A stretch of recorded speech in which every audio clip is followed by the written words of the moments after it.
Welcome to chef Gayathri's kitchen. நம்ம சேனலில் இன்றைக்கி சூப்பர் டூப்பரான சென்னை முஸ்லீம் ஸ்டைலில் ஒரு மட்டன் பிரியாணி பண்ண போகிறோம். இதோட குவான்டிட்டி பார்த்திங்கன்னா நம்ம 1/2 kg மட்டன் பண்ண போகிறோம். ரெகுலராக ஒரு 4 பேர் சாப்பிட்ற மாதிரி ஒரு மட்டன் பிரியாணி பண்ண போகிறோம்.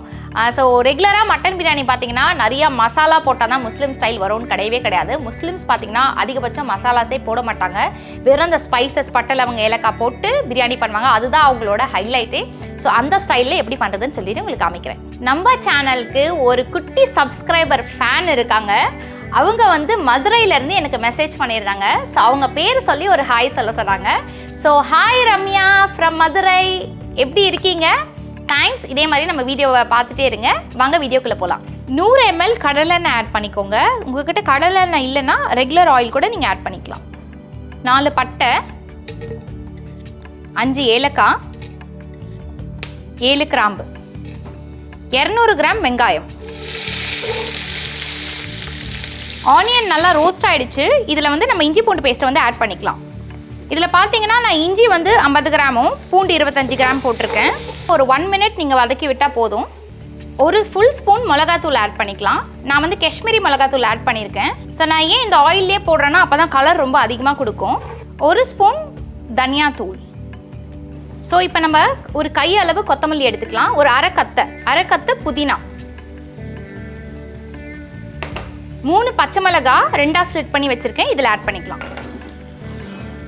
200 கிராம் தக்காளி வந்து பொடி பொடியாக நறுக்க வேண்டாம், கியூப்ஸ் மாதிரி வெட்டிக்கோங்க.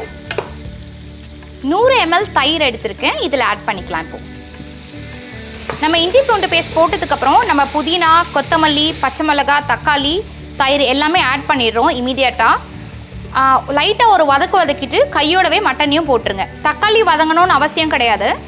என்ன ரீசன் பார்த்தீங்கன்னா மட்டன் குக் ஆகிற டைமுக்கு அந்த தக்காளியும் சீக்கிரம் வெந்துடும்.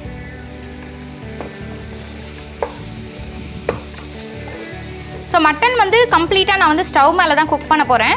கிட்டத்தட்ட ஒரு 35 to 40 மினிட்ஸ் ஆகும் மட்டன் குக் ஆகிறதுக்கு. ஸோ ஆல்மோஸ்ட் நம்ம 80% வந்து மட்டனை குக் பண்ணிடணும். 20% மட்டும்தான் நம்ம அந்த தம் போட்டு வேக வைக்க போகிறோம். மட்டன் போட்டுட்டு இமீடியட்டாக நம்ம வந்து கொஞ்சம் தேவையான அளவு சால்ட் ஆட் பண்ணிக்கலாம். ஸோ ரைஸில் 50% சால்ட்டும் மட்டனில் 50% சால்ட் இருக்கணும். 1/2 லிட்டர் தண்ணி வந்து ஆட் பண்ணிக்கோங்க. ஸோ நம்ம தண்ணி வந்து ஊற்றியாச்சு. இப்போ நம்ம என்ன பண்ணலாம்னா 10 மினிட்ஸ் ஹை ஃப்ளேமில் வச்சுட்டு அதுக்கப்புறம் கம்ப்ளீட்டாக ஸ்டவ்வை வந்து சிம் பண்ணிடலாம். சிம் பண்ணிவிட்டு ஒரு 20 to 25 மினிட்ஸ் சிம்மில் வந்து வேக வைக்கலாம். தண்ணி ஆட் பண்ணிட்டோம். இப்போ நம்ம மூடி வச்சுட்டு கிட்டத்தட்ட ஒரு 35 மினிட்ஸ் கழித்து ஓப்பன் பண்ணி பார்க்கலாம். நடுவில் அப்பப்போ திறந்து கலரி வச்சுக்கோங்க. மட்டன் வந்து பர்ஃபெக்டாக வெந்திருக்குங்க. இதை வந்து பக்கத்தில் இருக்கிற ஸ்டவ்வில் ஷிஃப்ட் பண்ணிவிட்டு நம்ம ரைஸை வந்து ஒரு 50% வந்து குக் பண்ணி எடுத்துக்கலாம். ஸோ தண்ணி நல்லா கொதிச்சிடுச்சு. இப்போ நான் வந்து அரிசியும் சைடில் ஊற வச்சுருக்கேன். தேவையான அளவு வந்து உப்பு ஆட் பண்ணிக்கலாம். உப்பு பார்த்தீங்கன்னா கரெக்டாக தொண்டைக்கு வந்து கரிக்கணும். அப்போ தான் நம்ம பிரியாணியில் தம் போடுறப்ப பர்ஃபெக்டாக இருக்கும். ஸோ அரிசி நான் ஒரு 1/2 hour ஊற வச்சுருக்கேன். ஸோ அரிசி எடுத்து இதில் ஆட் பண்ணிக்கலாம். தொண்டையில் வந்து கரிக்கிற அளவுக்கு உப்பு வந்து இருக்கணும். ஸோ உப்பு வந்து பர்ஃபெக்டாக இருக்குது. அதே மாதிரி ரைஸும் வெந்தாச்சு. இதை நான் 50% தான் குக் பண்ணியிருக்கேன். அதுக்கு மேலே நீங்கள் குக் பண்ணக்கூடாது. ஸோ இப்போ நம்ம வந்து ஃப்ளேமை சுவிட்ச் ஆஃப் பண்ணிட்டோம். இதை வந்து நம்ம ஸ்ட்ரெயின் பண்ணி எடுத்துக்கலாம். இப்போ நம்ம மட்டன் வந்து ஓப்பன் பண்ணிக்கலாம். நம்ம சிம்மில் வந்து வச்சுருந்தோம் சைடில். இப்போ நம்ம குக் பண்ண ரைஸ் எடுத்து இதில் ஆட் பண்ணிக்கலாம். ஸோ இதுக்கு தண்ணி எப்படி பர்ஃபெக்டாக விட்டுறதுன்னு சொல்லிட்டு நான் உங்களுக்கு காமிக்கிறேன். இப்போ இந்த ரைஸை வந்து நம்ம சென்டரில் போட்டுட்டோம். இப்போ ஜஸ்ட்டு வந்து இப்படி லைட்டாக ஸ்ப்ரெட் பண்ணி விட்டுருங்க. ஸ்ப்ரெட் பண்ணி விட்டுட்டு இப்படி லைட்டாக மூவ் பண்ணி விட்டுருங்க.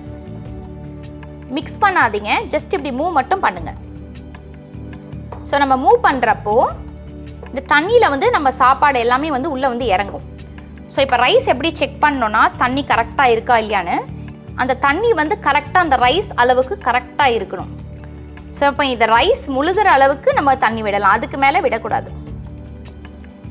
ஓகே, இப்போ வந்து கரெக்டாக ரைஸ் வந்து முழுகிடுச்சு. ஸோ இப்போ நான் ரைஸை வந்து ஆட் பண்ணியாச்சு. இப்போ நம்ம ஃபாயிலை வச்சு மூடி போடலாம். மூடி போட்டுட்டு உங்களுக்கு வேணும்னா வந்து கேப் இல்லாத வந்து மூடி இருந்தால் போட்டுருங்க. ஃபாயில் போடணுன்னு கூட அவசியம் கிடையாது. மறந்துடாதீங்க, மேலே வந்து ஒரு வெயிட் வைக்கணும். அப்போ தான் வந்து காற்று போகாமல் இருக்கும். ஸோ நம்ம வெயிட் எல்லாம் வச்சதுக்கப்புறம் என்ன பண்ணணும்னா 5 மினிட்ஸ் ஹை ஃப்ளேமில் வந்து நல்லா கொதிக்க விடுங்க. கொதிச்சதுக்கப்புறம் இமீடியட்டாக சிம் பண்ணி 20 மினிட்ஸ் தம்மில் போடுங்க. பர்ஃபெக்டான பிரியாணி ரெடி ஆகிடும். இப்போ வந்து 20 மினிட்ஸ் ஆயிடுச்சுங்க. நம்ம ஃப்ளேமை வந்து ஸ்விட்ச் ஆஃப் பண்ணிவிட்டு ஓப்பன் பண்ணி பிரியாணி எப்படி ரெடியாக இருக்குன்னு பார்க்கலாம். வாவ், நம்ம பிரியாணி வந்து பர்ஃபெக்டாக ரெடியாக இருக்குது. இப்போ நம்ம மிக்ஸ் பண்ணி தண்ணியோட பதம் கரெக்டாக இருக்கான்னு சொல்லிட்டு பார்த்துக்கலாம்.